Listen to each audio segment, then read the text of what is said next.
ये बात बड़ी बड़ी मुझे लगी है अलग की जाए तो ऑस्ट्रेलिया इज मच बेटर। में तो मैं हार गया, मैं बोलता ही नहीं। तुमको डिबेट करना भी सीखना चाहिए या तुमको कोई बेटर टॉपिक पे डिबेट करनी चाहिए, राइट? ऑस्ट्रेलिया और अमेरिका, दो ऐसे देश जहां पूरी दुनिया आना चाहती है एक ना एक बार तो। और मेरा मानना ये है भाई, यूएसए से ऊपर इस टाइम दुनिया में कोई भी देश नहीं है। पर राइट नाउ मेरे से डिबेट करने के लिए मोहित जी मेरे साथ, और वो रहते हैं इस टाइम ब्रिस्बेन ऑस्ट्रेलिया में। वीडियो के एंड में क्या हम एग्री कर सकते हैं कि ऑस्ट्रेलिया अमेरिका से बेटर है या फिर अमेरिका ऑस्ट्रेलिया से बेटर है? ओके, तो स्वागत है मोहित जी आपका अगेन। ये डिबेट स्टार्ट करने से पहले एक बार पूछ ही लेते हैं कि आपका ओपिनियन क्या है, क्या आप 100% मेरे से एग्री करते हो इस चीज पे? आपकी बात में थोड़ा सा दम नहीं है, मुझे लगता है ऑस्ट्रेलिया ज़्यादा बेटर है अमेरिका से इन टर्म्स ऑफ एवरीथिंग। क्यों लगता है आपको? क्यों? बट स्टिल वही इंटरनेट पे मैंने एक चीज देखी जी, एजुकेशन कंपैरिजन। तो अमेरिका के जितने भी कॉलेजेस हैं, अगर हम वर्ल्ड की एक लिस्ट निकालें टॉप 20 में से 11 कॉलेजेस अमेरिकन हैं। हार्वर्ड, स्टैनफोर्ड, पेस, बहुत सारे नाम है, अनगिनत नाम। और अगर किससे पूछो तुम्हारी पहली डेस्टिनेशन क्या है तो अमेरिका होगी। मैं इसमें एग्री नहीं करता, क्योंकि जो आपका जो यूनिवर्सिटी एजुकेशन की बात कर रहे हो वो रिसर्च बेस्ड है। उनकी यूनिवर्सिटी टॉप रैंकिंग में आती है रिसर्च के अकॉर्डिंग, जैसे जैसे रिसर्च करते हैं। लेकिन अगर आपने नॉर्मल स्टडी करनी है तो वो चाहे ऑस्ट्रेलिया हो चाहे अमेरिका, दोनों सेम ही होंगे। लेकिन ऑस्ट्रेलिया का प्लस पॉइंट ये है कि यहाँ डेट कम है। नॉर्मल कोर्सेज और डिग्रीज जो है वो 15,000 में इंटरनेशनल स्टूडेंट्स को दी जाती हैं, लेकिन बहुत सस्ते लेवल पे दी जाती हैं लोकल स्टूडेंट्स को। तो डेट जो है इसका इतना ज़्यादा नहीं होता यहाँ पे, और कई सारे कोर्सेज फ्री होते हैं, फ्री ऑफ कॉस्ट। कई सारे जो गवर्नमेंट फंडेड कोर्सेज होते हैं। लेकिन ओवरऑल तो बात करें तो जैसे अमेरिका के अंदर जो यूनिवर्सिटी रेटिंग्स हैं वो पर्टिकुलरली इसी मुद्दे के ऊपर हैं कि रिसर्च उन्होंने कई फील्ड्स में बहुत तगड़े लेवल पे करी हैं।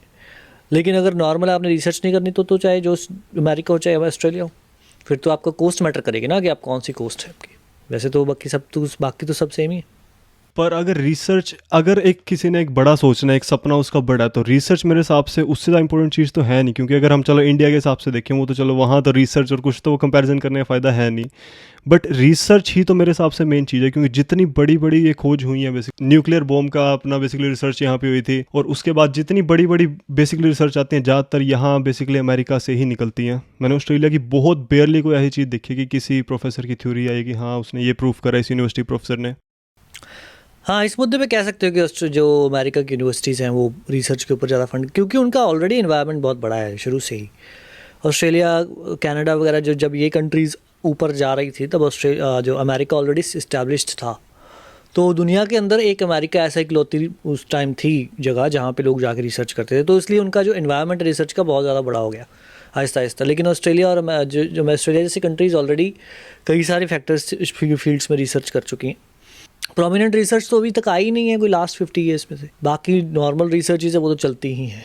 मैं देखता हूँ यूनिवर्सिटी ऑफ क्वींसलैंड है जैसे यहाँ पे, और यूनिवर्सिटी सिडनी, इनकी जो नॉर्मल रिसर्चेज हैं वो पब्लिश होती रहती हैं नाउ एंड देन। पर कोई बड़ी जैसे रिसर्च, कोई बड़ा कुछ कर दिया किसी ने, वो अमेरिका में इसलिए मुझे लगता है क्योंकि अमेरिका में ऑलरेडी उसका इन्वायरमेंट है। जैसे किसी ने स्टार्टअप करना है उसको फंड कर किया जा सकता है। लेकिन यहाँ पे भी ऑस्ट्रेलिया में अगर किसी ने स्टार्टअप करना है तो ही हैज़ टू लीव, उसको अमेरिका ही जाना पड़ेगा, क्योंकि यहाँ पे इकोसिस्टम नहीं है, पॉपुलेशन बहुत कम है। ओके, तो अगर बाय चांस मानते हैं आपको मैं 10 साल या चलो 6 साल पहले पीछे लेता हूँ और अभी आप इंडिया में हो, तो आपको कोई रिस्ट्रिक्शन नहीं, आप पे चांस है, आप यूएसए भी आ सकते हो, ऑस्ट्रेलिया भी आ सकते हो, मतलब ओपन गेट्स हैं, तो कहाँ आना पसंद करोगे और क्यों? वैसे तो अमेरिका में जाना पसंद करूँगा। वो इसलिए क्योंकि जो अमेरिका का एक्सचेंज रेट है वो 94 इस समय चल रहा है। तो मेरे को होता है कि इंडिया पैसे भेजे जाएँ तो ज़्यादा बन जाएंगे। चलो पैसा तो साइड में रखो, लेकिन सेफ्टी के मामले में अगर बात की जाए तो ऑस्ट्रेलिया इज़ मच बेटर। तो मैं अगर कोई सेफ्टी के हवाले से आना चाहता है तो Australia is much better option, क्योंकि आइलैंड कंट्री यहाँ पे कुछ ज़्यादा सिरदर्दी है नहीं। अमेरिका में सेफ्टी का बड़ा कंसर्न है। इस चीज़ पे मैं कसम से डिबेट करना चाहता हूँ, पर 1% मैं डिबेट नहीं कर सकता। मैंने लिटरली ये भी सुना कुछ ऑस्ट्रेलियन सिटीज़ में पुलिसमैन पे गन भी नहीं होती, और यहाँ पे लिटरली मैं वॉलमार्ट हो क्या, वहाँ पे गन्स बिक रही हैं, स्नाइपर्स बेच रहे हैं सर यहाँ। और कोई से ना सिर्फ लाइसेंस वगैरह इनको ऐसे मिलता है कि मिनट के अंदर लो भी, हाँ भी तुम्हारी फोटो स्कैन, बैकग्राउंड चेक हो, लो you can own a gun. Walmart के अंदर गन्स बिक रही हैं? एग्जैक्टली, वॉलमार्ट के अंदर गन्स बिक रही हैं, वो भी स्कोप के साथ, सारी चीजें। और कोई ऐसा नहीं है कि कोई तुमको रिस्ट्रिक्शन है, और सरेआम कोई, और कभी कभी तो कैशियर भी नहीं होता वहाँ पे, सरेआम ऐसी गन्स पड़ी हुई है। हाँ ये लोग होते हैं बट फिर भी कोई भी चोरी कर सकता है। Oh my God. तो मेरे को पता क्या लगता है, इस जो अमेरिका के पास गन्स का जो कल्चर है ना, वो चलो डेफिनेटली आप दूसरे पर्सपेक्टिव से देखें तो बहुत अनसेफ है अमेरिका इसी कारण से। लेकिन अमेरिका जो गन्स बेचता है ना सिटीजन्स को, वो ये है मुझे लगता कि कल को समझ लो कोई अमेरिका के ऊपर इन्वेड करने आया, अमेरिका की आर्मी के बाद अमेरिका के सिटीजन से लड़ना पड़ेगा उसको। तो मुझे लगता है अमेरिका सच इतना बात है ये। इतना सेफ करता है अपने सिटीजन्स को कि सिक्योरिटी के मामले में चाइना वगैरह अगर ऊपर चढ़ाई कर गए अमेरिका के ऊपर कल को, तो आर्मी तो चलो फर्स्ट है, लेकिन सेकेंडरी उनको सिटीजन से, हर एक सिटीजन के पास गन है, तो हर एक बंदा एक आर्मी है एक्चुअली। पर ये सेफ्टी, मैं एक सेफ्टी स्टैंडर्ड बताता हूँ। कल मैं बेसिकली अपने काम पे था, वहाँ पर एक होमलेस बंदा है, वो मेरे को अपनी गन फ्लैक्स कर रहा है ऐसे कि देख I got the black bro, I got the black. मैं, मेरी भाई इतनी गंदी फटी ना उस बंदे को देख के, मैं कहा भाई ये सेफ्टी। और एक बात है, चलो एक इमिग्रेंट बंदा है वो गन ओन नहीं कर सकता, एक बेसिकली एक बेसिक रूल बताता हूँ। कोई एक बहुत बड़ा मिथ है कि हाँ यूएसए में कोई भी इजीली गन ओन कर सकता है, तुमको सिटीजन या परमानेंट रेजिडेंट होना जरूरी है। तो कोई भी बंदा अगर हाँ सिटीजन है तो बहुत बंदों पे गन है, तो हम बेसिकली अपना ज़्यादातर मुंह बंद ही रखते हैं सेफ्टी बारे में। नहीं, सेफ्टी तो बिल्कुल भी नहीं है। आप जैसे अमेरिका के अंदर कितने लोग ऐसे मर जाते हैं हर रोज गन वायलेंस में, तो ये तो बहुत ही बिल्कुल ही बेवकूफ़ वाली बात है। लेकिन ये भी एक चीज़ है ना कि अमेरिका में लोगों को ट्रीट करते हैं, बिकॉज अमेरिका एक बहुत बड़ा कैपिटलिस्ट कंट्री है। पैसा इज़ मेन, लोग जो हैं वो सेकेंडरी हैं, पैसा ज़रूरी है। चाहे जितनी मर्जी बातें कर लो, फ्रीडम, लेकिन है तो पैसा मेन। तो ऑस्ट्रेलिया कैपिटलिस्ट कंट्री नहीं है आपके हिसाब से? ऑस्ट्रेलिया कैपिटलिस्ट है, लेकिन यहाँ पे वैल्यूज़ बहुत स्ट्रॉन्ग है। गोरों की जो ओरिजिनल वैल्यूज़ इंग्लैंड से निकल के आती है ना, वो ऑस्ट्रेलिया के अंदर ऐसी की ऐसी पड़ी हुई हैं। क्योंकि ऑस्ट्रेलिया के पास वाइट ऑस्ट्रेलिया पॉलिसी थी, अगर आपको पता हो। वाइट ऑस्ट्रेलिया पॉलिसी के अकॉर्डिंग नॉन वाइट बंदे को बिल्कुल भी एंट्री नहीं थी, मतलब परमानेंट रेजिडेंस तो बिल्कुल भी थी ही नहीं, जो वाइट ऑस्ट्रेलिया पॉलिसी के अकॉर्डिंग था। लेकिन अब तो चेंज कर दी उन्होंने वाइट ऑस्ट्रेलिया पॉलिसी। 1970s तक आई थिंक रही है ना वाइट ऑस्ट्रेलिया पॉलिसी। लिटरली ये नाम है पॉलिसी का, वाइट ऑस्ट्रेलिया पॉलिसी। इस टाइम ये सुनने में तेरे को बहुत ज़्यादा डरावनी लग रही है कसम से। हाँ, वाइट ऑस्ट्रेलिया पॉलिसी। अभी भी कई सारे नेता इनके माफ़ी मांगते फिरते होते हैं। इनको पता है हाँ भाई, लो at the end of the day काम बेसिकली ब्राउन बंदों ने ही आना है इनके। नहीं, इनका पता क्या है, जब बहुत ज़्यादा पैसा आ जाता है ना किसी के पास, तो जो सर्वाइवल मोड वाली एनर्जी होती है वो ख़त्म हो जाती है। तो अभी ये सो गए, अभी नहीं है ना, इनोवेशन वगैरह कुछ नहीं हो सकता अभी इन सोसाइटीज़ के अंदर, क्योंकि पैसा इतना हो गया तो सर्वाइवल मोड ख़त्म हो गया। इंडिया में हालांकि अभी इनोवेशन स्टार्टअप का पूरा जोर है, क्योंकि सर्वाइवल के ऊपर डिपेंड करता है। मुझे पैसा चाहिए इसलिए मैं कंपेटिटिव हूँ, अगर मेरे पास पैसा आए तो मैं क्यों उठूँ बेड में से। पर अब पैसे की बात हो ही रही थी, तो एक और comparison, per capita income, basically एक एवरेज इंसान दोनों देशों में कितना पैसा कमाता है। तो मैं पहले ही आपको क्लियर कर दूं, इस टाइम अमेरिका इस टाइम इस चीज़ में बहुत ज़्यादा ऊपर है। मैं यूनाइटेड स्टेट डॉलर्स में बात करूंगा तो अमेरिका की पर कैपिटा इनकम है $94,000 USD, और ऑस्ट्रेलिया की एवरेज पर कैपिटा इनकम है $75,000। तो इस मामले में तो मैं डेफिनेटली कहूँगा कि अमेरिका में क्योंकि एक तो एक्सचेंज रेट का मामला है, दूसरा अगर मैं अपने पर्सनल एक्सपीरियंस से बात करूं, जो मैं जॉब करता हूं इंजीनियर, एज एन इंजीनियर, तो जितना मैं कमाता हूं यहाँ उतना ही अप्रॉक्सीमेटली वहाँ कमाते हैं लोग, इतना कोई खास बड़ा फ़र्क नहीं है।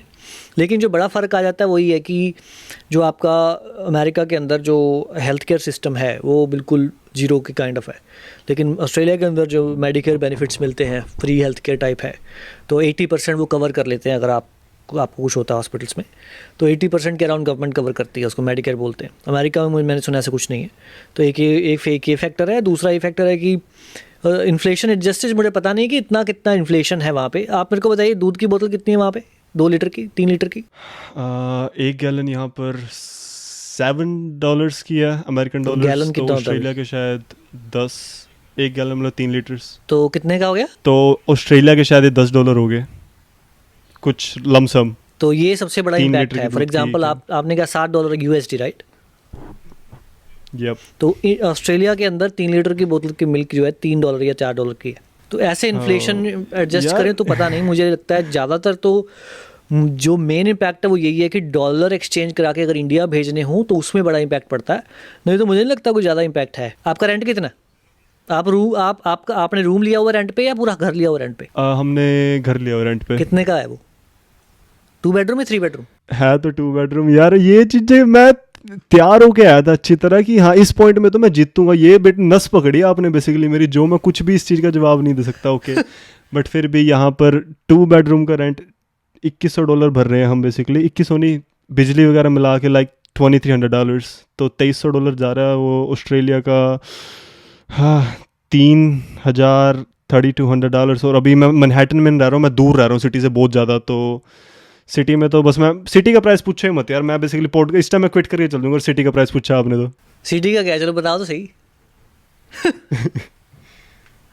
अगर न्यूयॉर्क का सिटी का प्राइस तो मुझे लगता है कंपैरेटिव Okay. होगा ऑब्वियसली। तो मैं वैसे कि न्यूयॉर्क स्टेट में, न्यूयॉर्क सिटी और स्टेट थोड़ी वक्री चीज़ है। सिटी बहुत बहुत ज़्यादा महंगी है। तो सिटी का प्राइस है एवरेज 1 बेडरूम हाउस का $3,000 एवरेज, अच्छे एवरेज नेबरहुड में, ये नहीं कह रहा हूँ बहुत लग्जरी नेबरहुड में, एवरेज नेबरहुड 3,000 में पर वीक पर सिर्फ मंथ? एक पर मंथ, जो कि ऑस्ट्रेलिया के आई थिंक $4,500 से $5,000 है पर मंथ। 3,000 USD एक बेडरूम अपार्टमेंट काइंड ऑफ।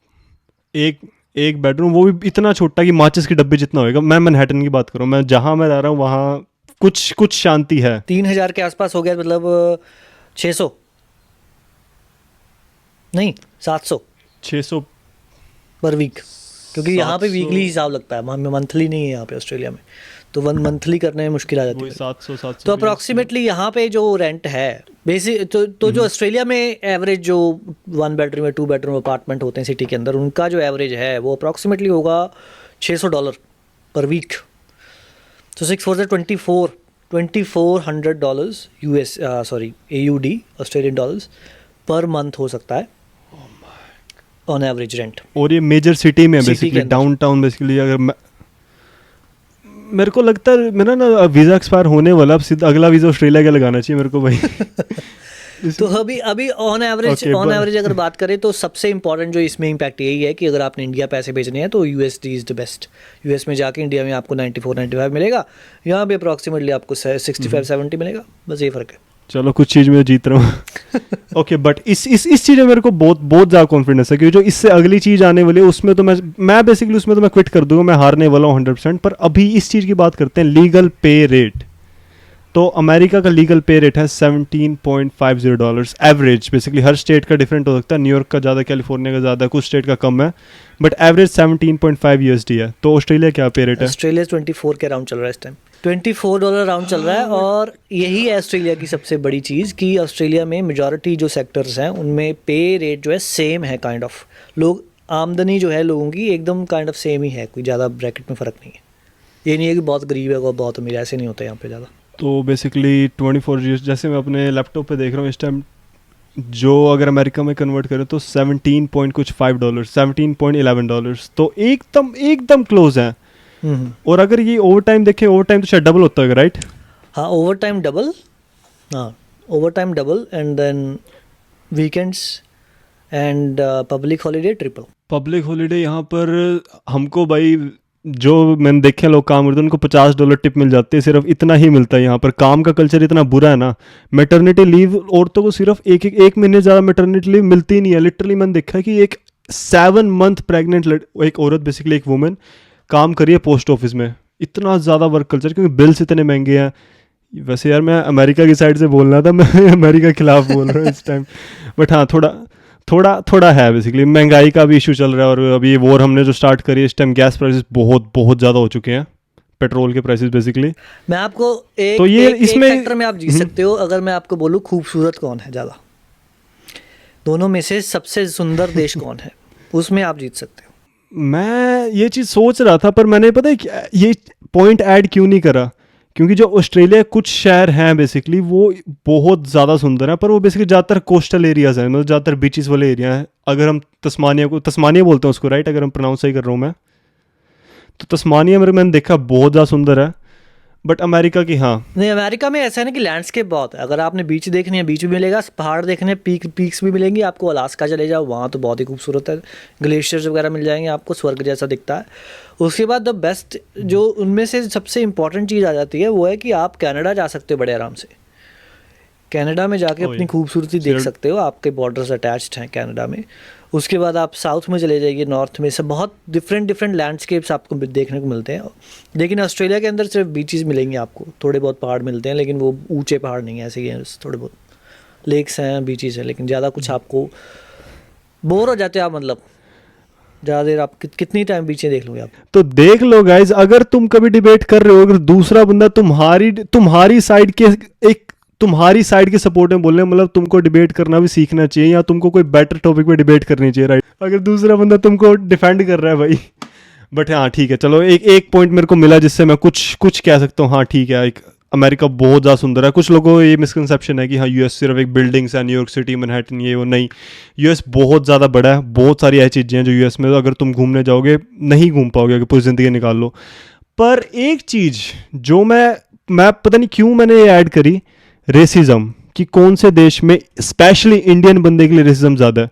तो मैं इस चीज़ में कुछ नहीं बोलूँगा, पहले मैं आपके बारे में सुनना चाहूँगा कि आपका इस चीज़ के बारे में क्या ओपिनियन है।